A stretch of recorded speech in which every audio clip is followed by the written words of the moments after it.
En Madre Libertad, su emisora TV Online, presentamos el programa de orientación política Hablando en Libertad, donde usted siempre tiene la última palabra. Escúchenos, véanos y participe con nosotros los martes y jueves a partir de las 7 de la noche. Hablando en Libertad. Buenas noches, amigos. Muchos creen que estamos asistiendo a la llegada de un nuevo orden mundial.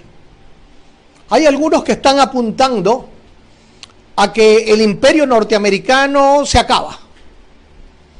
Y creen algunos que el imperio chino podría tener realmente trascendencia en esta época, aunque algunos creen que el que mejor ha manejado las estrategias es el señor Putin del imperio ruso. De lo que nadie duda es que tenemos tres imperialismos: el imperialismo yanqui, el imperialismo chino, el imperialismo ruso, todos disputándose la supremacía. Y ustedes dicen o dirán, ¿y por qué se disputan la supremacía? ¿Qué ganan? ¿Acaso hay algún torneo? No. Ganan la influencia económica, ganan el poderío, muchas veces aumentando sus dominios, aumentando su territorio, aumentando su economía. Eso ganan. Estados Unidos no era pues la primera potencia mundial antes de la Segunda Guerra Mundial. Y se trazó una estrategia. Mientras en Europa se mataban entre ellos, mientras Asia entraba en conflictos entre China y Japón y otras naciones, mientras los japoneses le declaraban posteriormente la guerra a los Estados Unidos se mantuvo al margen, vendiendo armas, vendiendo alimentos, vendiendo pertrechos y haciendo dinero, aprovechándose de la necesidad de otros que habían, por motivos de guerra, tenido que cerrar fábricas, abandonar campos y necesitar como nunca la forma de exterminar al ser humano. ¿Sí? De eso se aprovechó Estados Unidos. Cuando Estados Unidos entra en guerra, lógicamente ya tenía preparado todo un arsenal, todo un gran ejército, y por eso su entrada fue decisiva. ¿Qué logró con eso? Convertirse en la primera potencia mundial. Más aún, cuando habiendo terminado la guerra en Europa, Japón todavía seguía sin rendirse. Y Estados Unidos hace la demostración de que ya había entrado a la era atómica. Y lanza esas dos bombas destructivas en Hiroshima y Nagasaki, que hicieron que Japón se rinda.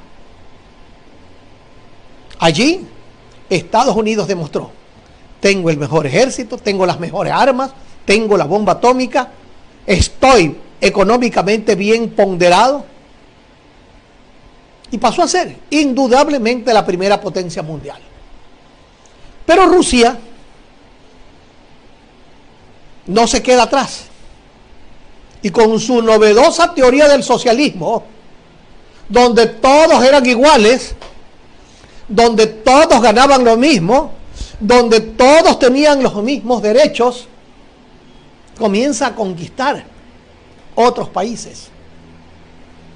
Y se arma lo que se denominó la Unión de Repúblicas Socialistas Soviéticas, con sus países aliados, con Yugoslavia, con Checoslovaquia, con Hungría, con Polonia.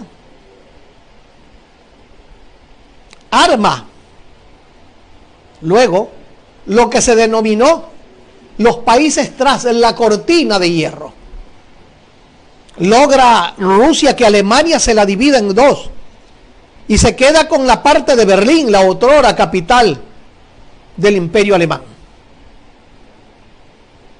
Pero cuando los pueblos comienzan a ver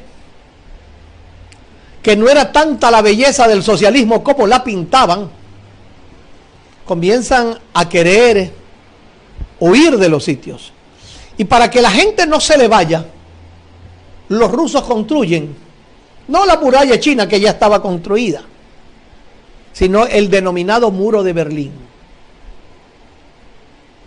Y entra también, gracias al espionaje, a la era atómica. Y comienzan las grandes pruebas nucleares. Y ya no solamente se habla de la bomba atómica, sino también de la bomba de hidrógeno, para luego llegar a la famosa bomba de neutrones. Y una carrera armamentista terrible.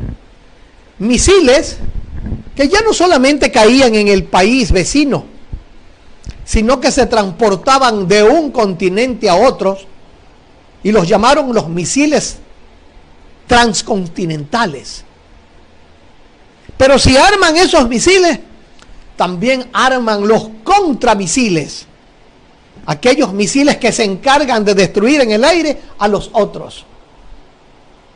Y para probar las armas, para probar su poderío, para ir ganando influencias, se desarrolla lo que se llama en la historia la Guerra Fría. Mientras los Estados Unidos vendían su modelo disque de democracia capitalista, los rusos vendían su modelo disque de socialismo estatista. Y comienza la puja. Y comienza la pugna. Y comienzan a haber guerras por doquier. El Oriente Medio se convierte en un polvorín. Vietnam no se diga. Guerras y más guerras. Hasta América llega a tener la famosa guerra de las Malvinas.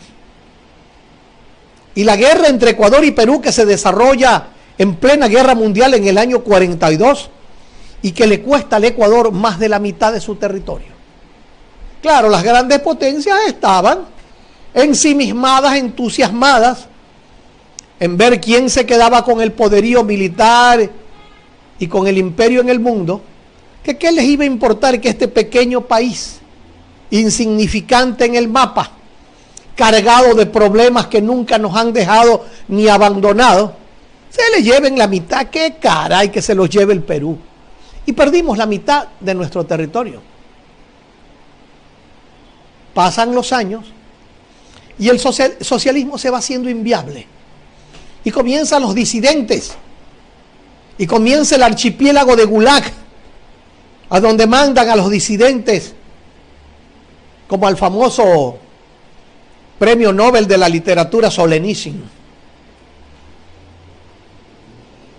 Y se escriben libros y se habla del fracaso del socialismo, hasta que de repente,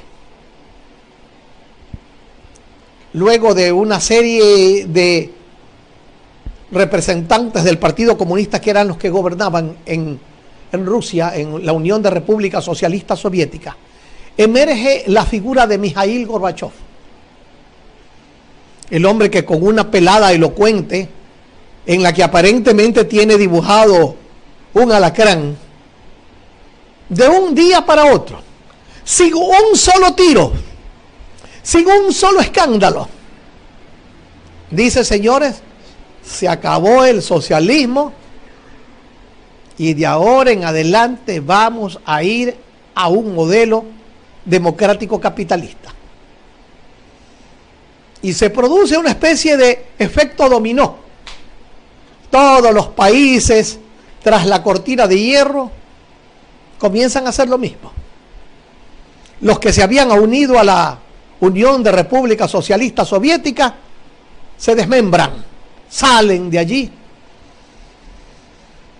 Y todos creerían que ese sería el caminar hacia el vacío de parte de los socialistas. Y no. Convertirse en capitalistas les dio un respiro, y hoy esas naciones, si bien es cierto, tienen ciertos problemas económicos, no están en el atraso que estaban cuando el socialismo era la conducta de esas naciones. Pasa por allá esa novelería, pero en América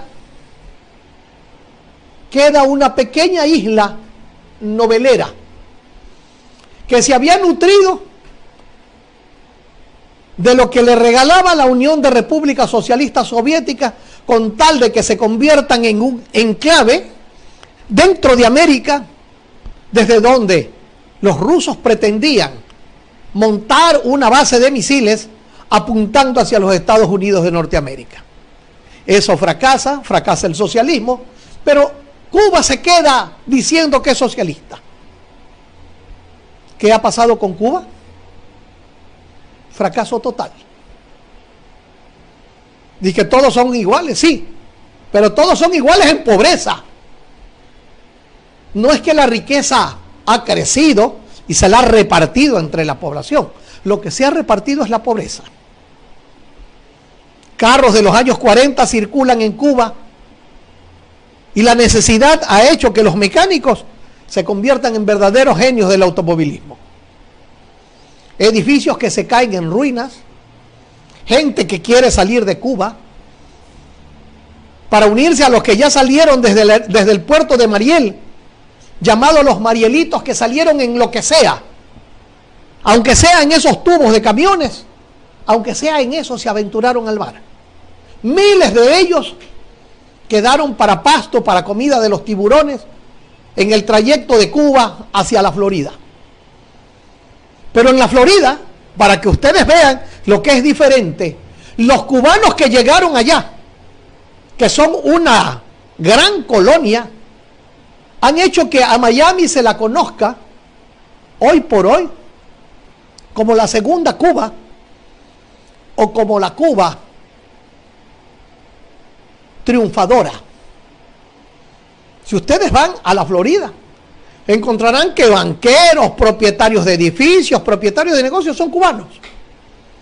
Lo que significa que no fue cierto lo que dijo el señor Fidel Castro, que los que huían de Cuba eran parásitos. No, los que huían de Cuba eran los que no se conformaban con vivir en pobreza, los que querían progresar, los que querían ir para adelante. Y ahí está el ejemplo. En la Florida, ustedes no van a encontrar cubanos pidiendo caridad, no van a encontrar cubanos en la pobreza absoluta. No, señor. Van a encontrar cubanos en un gran porcentaje como triunfadores y otros haciendo su vida digna. Cuba se mantiene en el socialismo. Y todavía hubieron en América mentes calenturientas que hablaron de socialismo, aunque nunca fueron socialistas, verdaderos populistas, encantadores de serpientes, hombres con una lengua viperina, que hicieron de ese trabajo una forma de engañar a las masas. Lo hicieron en la Argentina con Kirchner, lo hicieron en Bolivia con Evo Morales, lo hicieron en el Ecuador con Correa, lo hicieron en Venezuela con Chávez, lo hicieron en Nicaragua con Ortega, lo hicieron en Honduras con Zelaya. ¿Y qué lograron? ¿Qué lograron? Cuando les tocó ir con la novelería del socialismo siglo XXI, América estaba pasando por una época de bonanza. Habían subido los precios de los commodities. El precio del petróleo llegó a 140 y 150 y 160 dólares. Cosa jamás soñada, jamás soñada. ¿Y qué pasó? Ecuador pudo manejar en los 10 años del correísmo 350.000 millones de dólares. Cifra jamás soñada. ¿Para qué sirvió?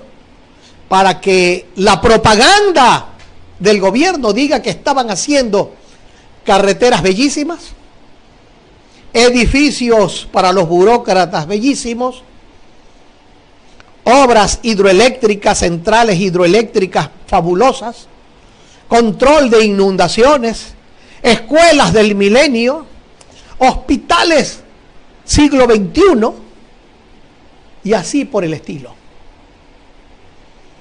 Para lograr hacer todo eso en tan corto tiempo y gastarse todo el dinero, hablaron de obras de emergencia.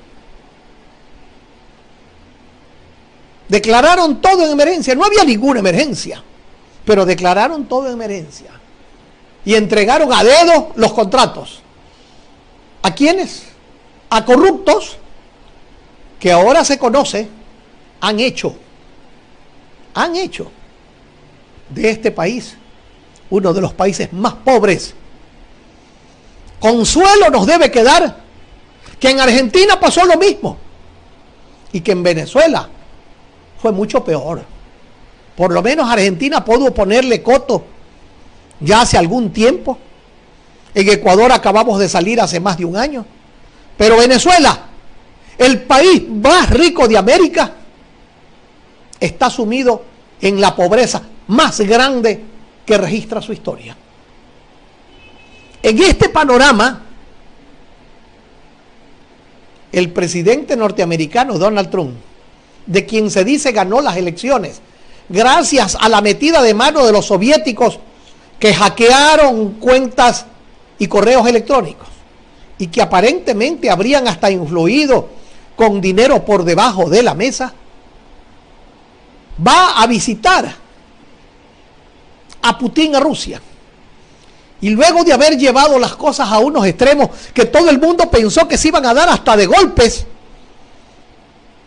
llega, se reúne con Putin en Finlandia y a la salida de la reunión salen entre abrazos, sonrisas y loas, al extremo de que el señor presidente de los Estados Unidos dice que él cree que Rusia no metió la mano en las elecciones. Eso ha creado un ambiente de rechazo porque la CIA, el FBI y otros organismos de espionaje o de inteligencia, como le llaman ahora, de los Estados Unidos, han dicho todo lo contrario. El señor Donald Trump, viendo que el mundo se le viene encima, como decían en mis viejos tiempos, recula, y dice que han malinterpretado sus palabras. Pero ahora está sometido en los Estados Unidos, donde hay leyes, donde hay un Congreso fuerte, ahora está sometido al escarnio, al expulgamiento, a una fiscalización a toda prueba, que podría terminar con su mandato, cosa rara en los Estados Unidos, y que solamente tiene parangón cuando se produjo el denominado Watergate, que puso punto final a la presidencia de Richard Nixon. ¿Qué va a pasar? No lo sabemos. Pero lo que sí les tenemos que decir es que esta telenovela política va a continuar. Y nosotros le decimos que vamos a una pausa y ya regresamos con otro tema aquí, en Hablando en Libertad. Hablando en Libertad llega a ustedes gracias al auspicio de EMAPAC, Ente Municipal de Regulación y Control, Autoridad Aeroportuaria de Guayaquil, la muy ilustre Municipalidad de Guayaquil.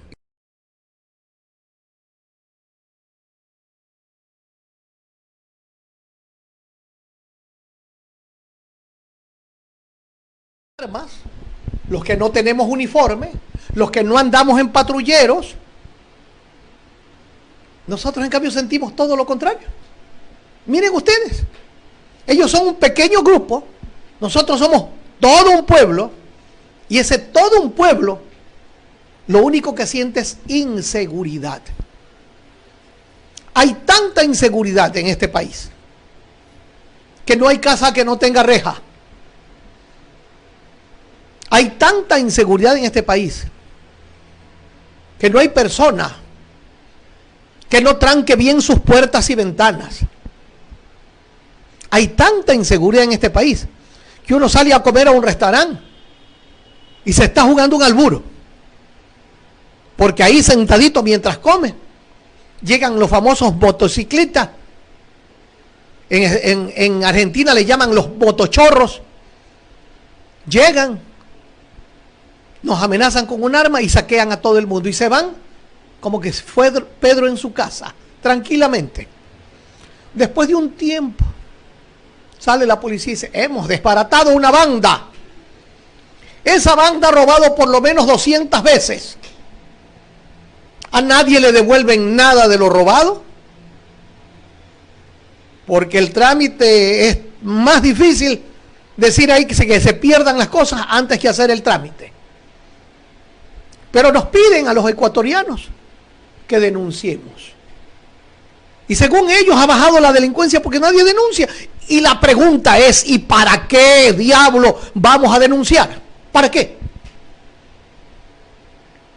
¿Que mañana los cogen? ¿Que mañana me devuelven lo robado? ¿Al muerto le devuelven la vida? ¿Sentencian realmente al delincuente? Lo encuentran con armas y al mes está libre. Así no le encuentren lo robado, pero lo encuentran con armas. Pero si fuera Pilamonga, Caizapasto, Chichandio, Piguave, ahí sí le aplican todo el rigor de la ley. Por andar con un arma para defenderse, 6 años de cárcel, 4 años de cárcel. Al campesino que el patrono no le quiere pagar, lo acusan de haber robado 2 gallinas, a la cárcel, a la reja. Hay otros que se roban millones y están muertos de la risa. Dicen las malas lenguas, y la mía que no es muy buena lo repite, que en el país, de los 350.000 millones de dólares que se gastaron en el anterior gobierno, por lo menos el 10% ha ido en corrupción. Y si es el 10%, pues 35.000 millones. No 1 millón, no 2. 35.000 millones. Como que si hubieran sacado 35.000 veces la lotería. Imagínense que el año tiene 365.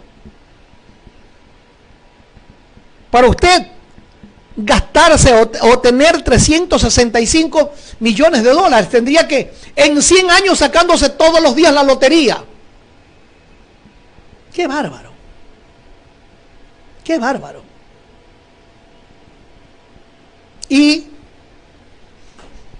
el señor presidente, que dijo que iba a aplicar cirugía mayor a la corrupción,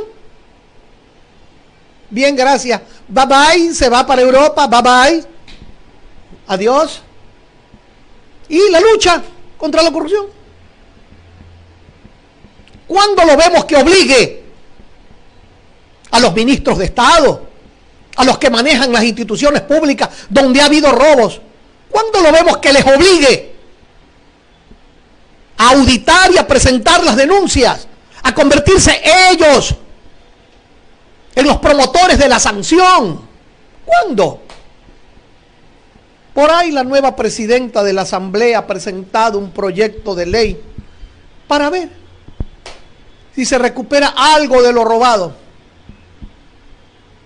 Aquí los que nos roban, los ladrones de cuello blanco, son como el lagarto, no vomitan.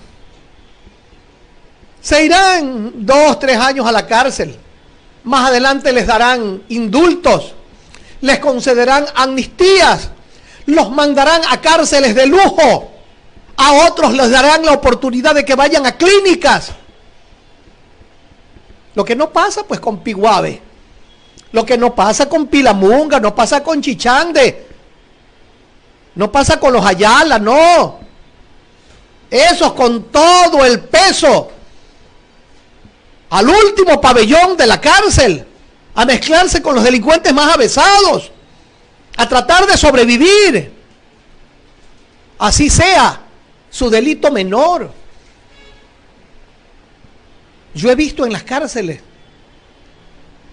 meter preso a un padre de familia porque no le pagó las pensiones a los hijos, y meterlos con los delincuentes, y ese hombre tiene que someterse a lo que hace esa delincuencia avesada, o jugarse el pellejo para poder sobrevivir. ¿Ustedes creen, ecuatorianos, que eso es justicia? ¿Ustedes creen que en el Ecuador hay justicia? El señor Correa nos pidió la autorización a los ecuatorianos para meterle la mano a la justicia, para cambiar la justicia que había. Y nosotros, ilusos creyendo en cánticos de sirena, fuimos generosamente y le dijimos, métale la mano a la justicia para que haya justicia. ¿Y saben qué hubo? Jueces concupiscentes, jueces alcahuetes que hacían lo que el Ejecutivo quería. Eso fue lo que obtuvimos. Ese fue el resultado de nuestra credulidad. Creímos en lo que nos dijeron.